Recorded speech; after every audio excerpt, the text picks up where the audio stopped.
Musrik layam lat pasingna Muhammad sallallahu alaihi wasallam hatnaba thorang tawkiba numit aduda Muhammad sallallahu alaihi wasallam makhoigi makuttagi nanthokki masina maram oiduna makhoi yamna pelamde sawanbadagi makhoi angau apaigum lami tawpham khanglamde mafam khuding makta thirami makhoi kharadi madina gi lambi rom da chatkirami makhoi kharana Abu Bakar ki yumlum da chalami maramde makhoi na Muhammad sallallahu alaihi wasallam Abu Bakar gi yamna naknaba marum amani haibasi makhoi na khangi Abu Bakar gi yumlum da lakliba sing adu yumanungda Abu Jahal su yaurami thong thin bada Abu Bakar gi machanupi ahal Asma na thong hangdoklami napa kadai da lei yengo achum achum badu hayo oidaba nganganu yekna basing nanglami Allah nang akwisanu ai oidaba ngangbadagi oidaba ngangbagi maram kari lei mahak kadai da lei haiba ai kari su khangde asmana yamna mapangal thona leina khumlami Abu Bakar su Muhammad sallallahu alaihi wasallam loinana nanthokare haibasu yekna basing na khangba ngamlami Abu Jahal adugi matik saurami sauman badagi khangba ngamlamde sapu kanna nungsi haitana mara leijatrabi nupi macha aduda khubakna kanba sapu amaga loinana mamaida tharami Asma radhiyallahu anha manakongda yanjaba na lei adu kelaga leimaida chelami yekna basing hankirami aduga atopa makhoina chatkhibagi khongi mami thiba horami koithi thibada leimaida lehoba khongi mami khangba ngamba mi ama phanglami mahaki maming Molik ki machanupa Surakani mahakna Muhammad sallallahu alaihi wasallam amasung Abu Bakar gi khongphomgi mami yenglaga chatlami mahaki matungda Quraysh ki misingna tungilami asum chatpaduna makhoi makadigi lanthoraklami Surakana kha pangna chatpa horami aduga Kohitur gi maikeida chatlami miamdu pung ngaklami makhoi khudingmangna ikhang ingakna haini Muhammad sallallahu alaihi wasallam kadaida bu chatkribano kharom da chatkribra natraga awangom da chatkribra yekna basingi wakalda khanpham khanglamde adubu makhoi Suraka gi matung adum inarami aduga makhoina khalami makhoi soidana mai pakani amasung Muhammad sallallahu alaihi wasallam gi leifam khangba ngamgani Surakana lengoi da tabu khongpham gi mami yenglaga chalami aduga mahak Kohitur gi mathak lomda kakatpa horami Allah na Rasul da wasaki yekna basingi thorangbu maipak haloi mahaki mathakta khudong thiba amata lakhaloi masidagi hena ngak senbinaba atopa kana legani Suraka jingthak lomda kakhatlami yekna basingi khongbusu magi matungilami ikhang khangaudana Suraka leplami mamaida nungaitabagi mami tarami mahak angakpa ama phawrami mahak topam khanglamde hujik kadai amasung kadom da chatkadoribano mahaki masigi mawng asi ubada yekna basingna hanglai Suraka kari tawre nang kari gi lepkhare khudong thibadi leitedana Surakana magi mamangda leiba nung ambagi maikaida ingit tawrami aduga hairi mafam asi phawbadi makhoi ani laklami aduga kadairom da chatkarabano madugi khongphomgi mami tade mahaki wafam asi tabada yekna basingna hairi Suraka ngasidi nangna tawribasi karino mapugi wasaklaga hairi basini hanadi asigumba amuktasu tawkidri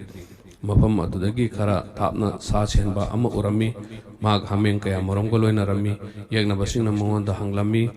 mafam masida mi ani ukibra sa chenba aduna hari aidi kana amata ukide adubu yengu mafam masida surang amalai masida leibri yengu Qurayshna thunna yangna chingthak omda kakhatlami surang adugi maikaida kakhatlami makhoigi makhutta chaisang amadi thangchang ching parami makhoi khudingmakki apam badi hek phangbaga loisinba haibasini angakpani Muhammad sallallahu alaihi wasallam mahakti matam aduda surang manung दा अदुगी नमाज पांथोक्तुना Laramie अदुगा माकी मनाक्ता माकी नुंसिरबा मरुप थक थक निक्तुना Laramie येगनबसिंगना मखोय अनिबु उखरगद्रा हाइबदगी माकी मिहुन दंगदंग चोंगलमी येगनबसिंगी खोंजेलसु माकी मनाना ताबा फंगलमी मखोयना लाक्लिबा अदुसु मफम अदुगी माइकैदनी हाइबसि खंबु ngamlami खोंथांगी खोंजेल Chesang सिंगी खत खत की खोंजेल अमदी अकी तुजुंगलबा तमथीरबा येगनबसिंगी खोंजेल assume नक्सिलक्लमी Abu बकर तुमिन्ना Laramie Mohammad सल्लल्लाहु अलैहि वसल्लम बु मुन्ना येंगदुना लेरमी महाकना खलमी करिगुम्बा आइना मोहम्मद सल्लल्लाहु अलैहि वसल्लम बु आइगी थमोइगी मनुंगदा लोचिनबा ngamlamlabadi kayada nungaigdaba करिगुम्बा आइगी हकचांग असिना मोहम्मद सल्लल्लाहु अलैहि वसल्लम गी हकचांग बु कुपसिलगा थंबा ngamlamlabadi kayada nungaigdaba मोहम्मद सल्लल्लाहु अलैहि वसल्लम गी नमाज लोचिलमी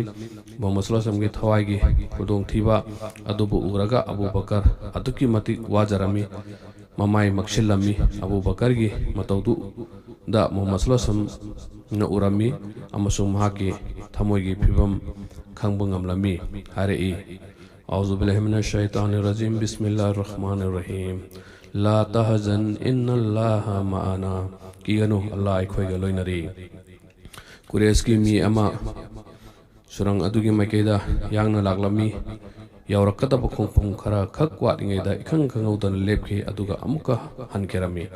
निंगबा कायबा अमगा लोइनना ममाय अदु ngangsilami yamna naknana leire khanja rubani laklamliba mi adugi matung ilaklambani makoising adusu mahapu ubada makoigi khongpamchu lepkerami kari thodokpu thokriba surang aduda yengba phawba yenglamdana hankriba karigi loina rakliba makoina hanglai mi aduna khomlai mahak ningba kaiba amadi nungai ijadaba amaga loina rami maramdi surang adugi makunda mirang sadona leiborami adutta sunatana lamkhunu amagi makonchu leiba urami mafam masida mi leiba haibasi othoktabani haibasi makoina khangba ngamki मखोइगी खोंजेल सिंग अदु अबू बकर न ताबा funky Abu बकर न खंगबु ngamlami मदुदी Mohammad सल्लल्लाहु अलैहि वसल्लम अल्लाह न गनबा पामखी